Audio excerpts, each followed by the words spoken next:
And magnetism का objective करने वाले हैं और इस चैप्टर के अंदर में हम लोग देखेंगे इंपॉर्टेंट क्वेश्चंस और साथ में बहुत सारा ऑब्जेक्टिव। ठीक है, सभी ऑब्जेक्टिव बोर्ड के पॉइंट ऑफ व्यू से बहुत ही ज़्यादा इंपॉर्टेंट है, तो उसको सभी बच्चे फोकस करेंगे।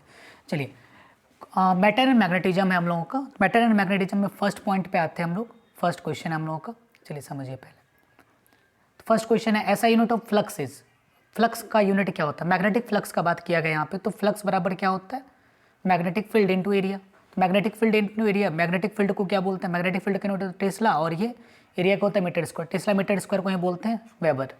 ठीक है, नेक्स्ट है आपका question number 2, what is the angle of dip at a place where the horizontal component of earth magnetic field is equal to the vertical component. Vertical component और हॉरिजॉन्टल कंपोनेंट अगर same रहता है तो उस condition में tan delta का जो value होगा 1 होगा, और tan डेल्टा का वैल्यू अगर 1 होता है तो इसे बोलते हैं tan 45 डिग्री, और tan 45 डिग्री तो मतलब डेल्टा इज इक्वल टू कितना आ जाएगा? 45 डिग्री। कौन सा ऑप्शन हो जाएगा? ऑप्शन नंबर सी इसका करेक्ट ऑप्शन होगा। क्वेश्चन नंबर 3 है which of the following has a low value in ferrites. तो तीनों में कौन सा ऐसा वैल्यू है जिसमें कि फेराइट्स में बहुत ही लो वैल्यू होता है? कंडक्टिविटी जो होता है फेराइट्स का बहुत ही लो होता है। नेक्स्ट क्वेश्चन है the dimensional representation of a magnetic flux. तो मैग्नेटिक फ्लक्स का डायमेंशनल रिप्रेजेंटेशन क्या होगा? तो मैग्नेटिक फ्लक्स का डायमेंशनल रिप्रेजेंटेशन होता है m t पे पावर -2 a पे पावर -1। तो कौन सा हो जाएगा? ऑप्शन नंबर डी इसका करेक्ट ऑप्शन होगा। चलिए नेक्स्ट क्वेश्चन हम लोग का question number 2, tangent law is applicable only when. Tangent law तभी एप्लीकेबल है जब uniform and mutually perpendicular magnetic field exist. तो ये ऑप्शन नंबर ए ही हो जाएगा। टू मैग्नेटिक फील्ड एग्जिस्ट नहीं, दोनों एक दूसरे के परपेंडिकुलर एप्लीकेबल होगा तो ही टेंजेंट लॉ एप्लीकेबल होता है। क्वेश्चन नंबर 6 है फेराइट्स में भी। फेराइट्स क्या है? फेराइट्स एक फेरोमैग्नेटिक सब्सटेंस है। फिर आगे बात करते हैं एक मैग्नेट है, बार मैग्नेट है, जिसको मैग्नेटिक मोमेंट m दिया हुआ है और मैग्नेटिक फील्ड में रखा गया है। तो यहाँ क्वेश्चन बोला टॉर्क क्या होगा? तो टॉर्क का फॉर्मूला जानते हैं हम लोग, मैग्नेटिक मोमेंट और मैग्नेटिक फील्ड भी दिया हुआ है, तो क्या हो जाएगा? m cross b। तो m क्रॉस b कौन सा? ऑप्शन नंबर सी इसका करेक्ट ऑप्शन होगा। The magnetic lines of force inside a bar magnet, in मतलब बार मैग्नेट के अंदर में मैग्नेटिक फील्ड लाइंस क्या होता है? अगर ये नॉर्थ है ये साउथ है, कोई भी बार मैग्नेट के अंदर में मैग्नेटिक फील्ड लाइंस नॉर्थ से आउट होता है और साउथ में इन करता है, नॉर्थ से स्टार्ट होता है और साउथ में इन करता है। बट अंदर में अगर बात करते हैं तो साउथ से नॉर्थ की तरफ होता है, तो साउथ से नॉर्थ। कौन सा ऑप्शन नंबर हो जाएगा? ऑप्शन नंबर डी इसका करेक्ट ऑप्शन होगा। Option number D, are from S pole to north pole. फिर नेक्स्ट है magnetic dipole moment is a vector quantity directed from. Magnetic dipole का जो डायरेक्शन लेते हैं, मैग्नेटिक डायपोल का डायरेक्शन साउथ से नॉर्थ की तरफ लिया जाता है। ऑप्शन नंबर ए इसका सही ऑप्शन होगा। What is the magnetic field in the empty space enclosed by the toroidal. Toroid है ये वाला, है ना, टोराइड है। टोराइड के एम्प्टी स्पेस में क्या होता है? यहाँ पे तो करंट जीरो है, तो कहीं भी करंट अगर जीरो होता है तो टोराइड के अंदर का जो मैग्नेटिक फील्ड फॉर्मूला होता है μ0 ni। तो चूंकि करंट जीरो हो गया तो मैग्नेटिक फील्ड क्या हो जाएगा? जीरो हो जाएगा। टोराइडल कि एम्प्टी स्पेस में मैग्नेटिक फील्ड कितना होता है? जीरो होता है। क्वेश्चन नंबर 11 है एक current carrying a power line carries current from west to east. मतलब एक करंट है जिसमें कि पावर लाइन है, पावर लाइन यहाँ पे वेस्ट से ईस्ट की तरफ जा रहा है। ठीक है, तो क्वेश्चन में बोला गया है क्या कि मैग्नेटिक फील्ड किधर होगा? तो हम लोग राइट हैंड थंब रूल लगाएंगे, राइट हैंड या मैक्सवेल थंब रूल लगाते हैं। तो इसमें क्या होता है कि ये मेरा जो थंब है करंट के डायरेक्शन में, तो ये इनवर्ड मतलब आउटवर्ड आ रहा है ना, प्लेन से आउटवर्ड आ रहा है। तो यहाँ पे क्या हो जाएगा? इस पोर्शन में यहाँ पे हो जाएगा नॉर्थ और इधर वाले में आ जाएगा साउथ। मतलब ये ऐसा ऐसे बनेगा, ये इधर ये ऊपर, तो नॉर्थ टू साउथ रहेगा। तो नॉर्थ टू साउथ कौन सा option number? Option number A इसका करेक्ट ऑप्शन होगा। 12 की तरफ चलते डायमेंशनल रिप्रेजेंटेशन। तो टी टाइम पीरियड का फॉर्मूला होता है 2 पाई रूट अंडर आई बाय एम बी। आई क्या यहाँ पे? मोमेंट ऑफ इनर्शिया है। तो अगर 2 पाई आई बाय एम बी अगर कैलकुलेट करते हैं तो 2 पाई का तो कोई डायमेंशन होगा ही नहीं। तो ये टोटल किसके बराबर? टाइम पीरियड के बराबर है। तो टाइम है तो टाइम के डायमेंशन के बराबर, मतलब इसका क्या हो जाएगा? इसका डायमेंशन क्या होगा? इसका डायमेंशन होगा टी, है ना, डायमेंशन टी हो जाएगा। ऑप्शन नंबर 20 का करेक्ट ऑप्शन होगा। वही सेम चीज़ है यहाँ पे। On quadrupling the moment of inertia, moment of inertia को ट्रिपल मतलब 4 टाइम्स, मतलब 1/4 टाइम्स किया गया। क्वाड्रिपलिंग मतलब होता है 4 टाइम्स किया गया। तो यहाँ पे देखिए फॉर्मूला क्या होता है? 2 पाई रूट अंडर आई बाय एम बी। ठीक है, ये क्वेश्चन में है। तो यहाँ पे क्वाड्रपलिंग द क्वाड मतलब होता है 1/4 से डिवाइड करते हैं। तो 2 पाई आई का वैल्यू कर दिया गया I/4 बाय एम बी। ठीक है, तो फिर 1/4 था तो 1/4 बाहर आ जाएगा, तो 1/2 बचा और यहाँ बच गया 1/2 पाई रूट अंडर आई बाय एम बी। तो ये पहले वाला टाइम पीरियड था, तो टाइम पीरियड पहले से क्या हो गया? हाफ हो गया। तो टाइम पीरियड पहले से क्या होगा? अगर यहाँ पे बोला फ्रीक्वेंसी ऑफ द ऑसिलेशन क्या होगा, तो चूंकि हम लोग का टाइम पीरियड आया है हाफ, तो फ्रीक्वेंसी क्या होता है? बराबर 1/t होता है। तो ये कि हाफ आए, अगर टाइम पीरियड हाफ आए तो फ्रीक्वेंसी क्या हो जाएगा, डबल हो जाएगा। तो ऑप्शन नंबर कौन है, ऑप्शन नंबर बी इसका करेक्ट ऑप्शन होगा। नेक्स्ट क्वेश्चन है the magnetic field strength due to a short bar magnet directed along its axial position. तो एक्सियल पोजीशन पे जो मैग्नेटिक फील्ड लाइन होता है बी एक्सियल बराबर क्या जानते हैं हम लोग फॉर्मूला, μ0/4π, ठीक है, 2m/x3 है ना। और बी इक्वेटोरियल पे जो फॉर्मूला होता है क्या होता है, μ0/4π, ठीक है, और यहाँ पे लिख देते हैं m/x3, ये आ गया। तो ऑप्शन नंबर में बोला कि what is the value at the same distance along the equatorial line. Equatorial line पे डिस्टेंस क्या हो जाएगा, तो यहाँ पे बोला गया है कि एक्सियल पोजीशन में मैग्नेटिक फील्ड लाइन दिया हुआ बी, तो इक्वेटोरियल पे क्या होगा, तो इक्वेटोरियल पे ये 2 मल्टीप्लाई में था, इधर आएगा तो डिवाइड में, तो डिवाइड में आ जाएगा तो ये b/2 आ जाएगा। यहाँ पे जो फॉर्मूला बना के आ जाएगा μ0/4π m/x3, ये बी इक्वेटोरियल का है, बी इक्वेटोरियल का क्या आ जाएगा b/2, तो यानी b/2 कौन सा ऑप्शन हो जाएगा, ऑप्शन नंबर सी इसका करेक्ट ऑप्शन होगा। क्वेश्चन नंबर 15 की तरफ चलते हैं। Neutral point in a magnet, यानी मैग्नेटिक फील्ड में न्यूट्रल पॉइंट जो होता है, अगर यहाँ बार मैग्नेट का मैग्नेटिक फील्ड दिया हुआ है तो वो किसके बराबर होगा, तो अर्थ मैग्नेटिक फील्ड के बराबर होगा। तो अर्थ मैग्नेटिक फील्ड के बराबर होता है, उसी को बोलते हैं neutral point. Option number D इसका करेक्ट ऑप्शन होगा। क्वेश्चन नंबर 16 की तरफ चलते हैं। In a moving coil galvanometer moving coil galvanometer में we use a radial magnetic field, हम लोग रेडियल मैग्नेटिक फील्ड यूज करते हैं क्योंकि यहाँ पे मैग्नेट है, और मैग्नेट जो लेते हैं हम लोग, मैग्नेट जो लिया जाता है वो हम लोग कर्व वाला लेते हैं, कर्व वाला है ना। तो यहाँ पे कॉइल है, इस टाइप से मैग्नेटिक फील्ड बनता है यहाँ अंदर में, है ना। तो मतलब रेडियल लेते हैं, तो रेडियल लेते हैं तो ताकि मैग्नेटिक फील्ड का जो मतलब गैल्वेनोमीटर का जो स्केल हो वो हमेशा क्या आ जाए, लीनियर आ जाए, है ना। तो लीनियर हम लोग स्केल के लिए क्या करते हैं, हम लोग मैग्नेटिक फील्ड रेडियल लिया जाता है। एल्जेब्रिक नहीं चाहिए हमको, लॉगरिथमिक नहीं चाहिए, एक्सपोनेंशियल नहीं चाहिए। एक्सपोनेंशियल आ गया तो एक्सपोनेंशियल ऐसा आएगा, ठीक है, लॉगरिथमिक आ गया तो लॉगरिथमिक में ऐसा आएगा।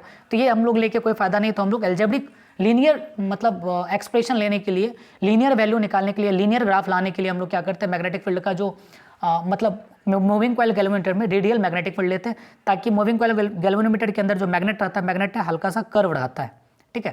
क्वेश्चन नंबर 17 है यहाँ पे, ये तो बहुत ही इजी क्वेश्चन है। 2 × 10⁷ न्यूटन एम्पियर है, 1 मीटर की दूरी पे रखा गया है, तो दोनों और वैक्यूम में है, तो वो किसको डिफाइन कर रहा है, तो मतलब वो वही चीज़ किसके बराबर हो जाता है, 1 एम्पियर के बराबर हो जाता है। तो यहाँ पे एफ बराबर हम लोग लिखे थे एक फॉर्मूला μ0/4π 2I1I2/r, है ना। तो 1 मीटर की इस पर अगर कैलकुलेट करते हैं तो हम लोग का कुछ फोर्स का वैल्यू आता है, 1 न्यूटन है दोनों के बीच में, और यहाँ पे फोर्स बिटवीन दिया हुआ है, फोर्स पर यूनिट लेंथ है ना, force per unit length F/L दिया हुआ है।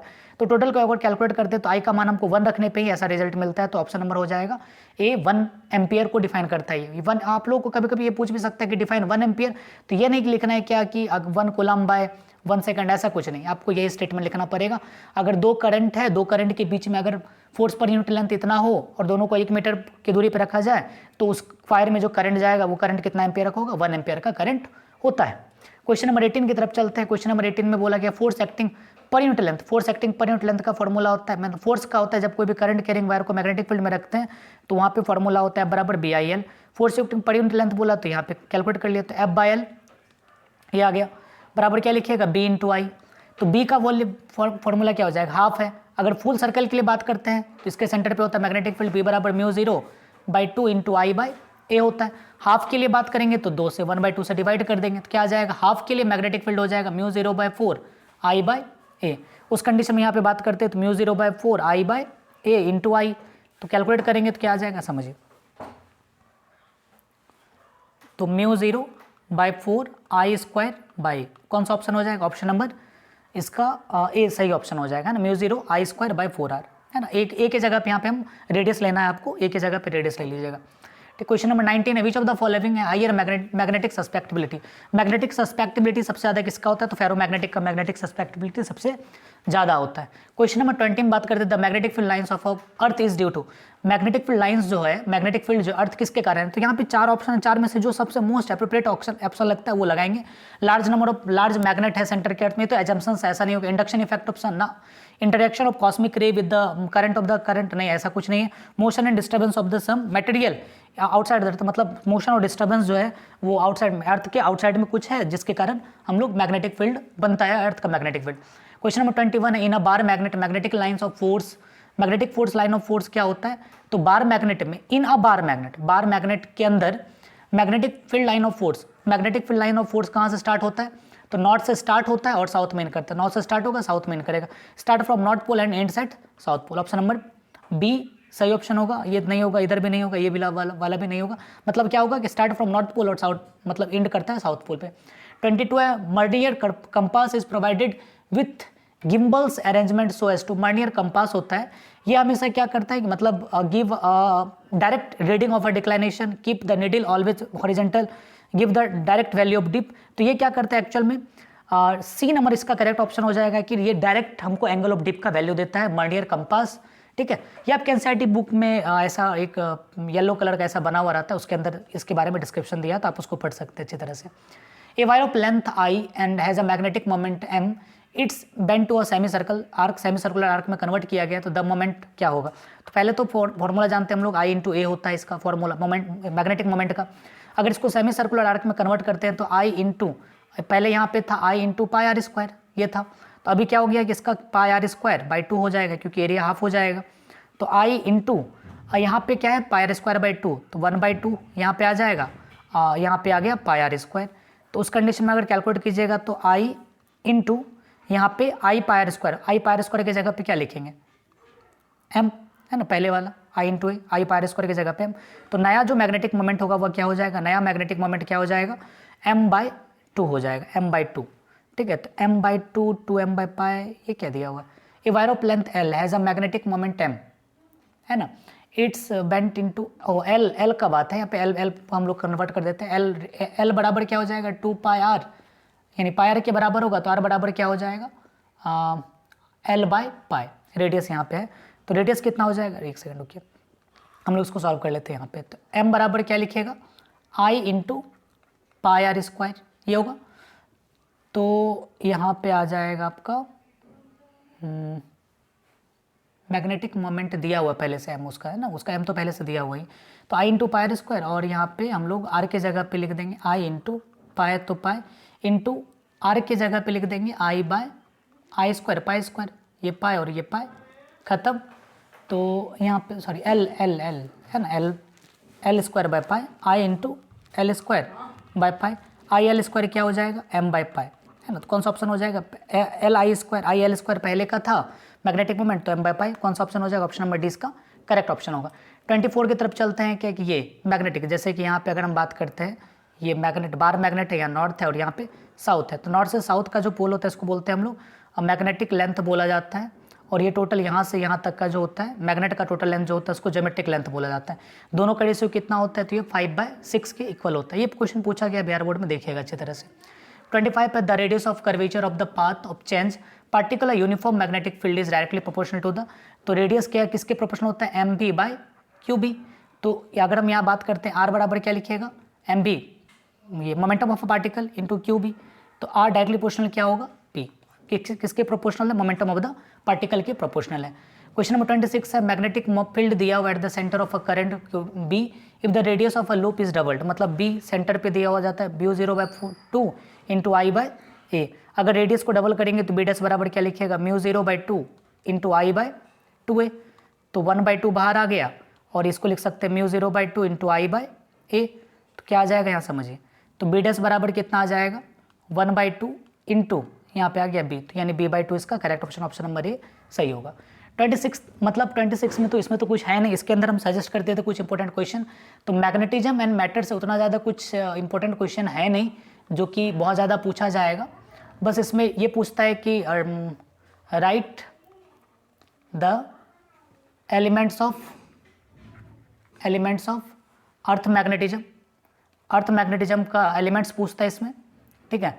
टॉर्क बराबर पूछता है m×b लिखने के लिए, बहुत बार पूछा है, और टॉर्क बराबर ये भी बोला गया -mb cos थीटा, टॉर्क बराबर नहीं है वर्क डन बराबर टाइम पीरियड का फॉर्मूला देख लीजिएगा 1/2 पर डायरेक्ट ऑब्जेक्टिव में रह सकता है I moment of inertia by mb, ठीक है, ये हम डेरिवेशन क्लास में करवाए हुए हैं, देख लीजिएगा अच्छी तरह से। और साथ में इसमें एंगल ऑफ डिप से क्वेश्चन पूछता है, एंगल ऑफ डिप कहाँ होता है, और अगर हम एंगल ऑफ डिप पोल पे बात करते हैं तो ये 90 डिग्री होता है, और यही एंगल ऑफ डिप क्या होता है हॉरिजेंटल पे एक्स मतलब हॉरिजेंटल पे या इक्वेटर पे कितना डिग्री का होता है 0 डिग्री का होता है। ये इक्वेटर पे है, ये इक्वेटर पे, और ये क्या है पोल पे है। तो ये बेसिक सब क्वेश्चन इसके अंदर से रहेगा, और ज़्यादा कुछ नहीं पूछता है इसके अंदर, इसलिए हम पीपीटी तैयार नहीं कर पाए। चलिए तो मिलते हैं अगले दिन फिर इसी एपिसोड के साथ, तब तक के लिए बाय।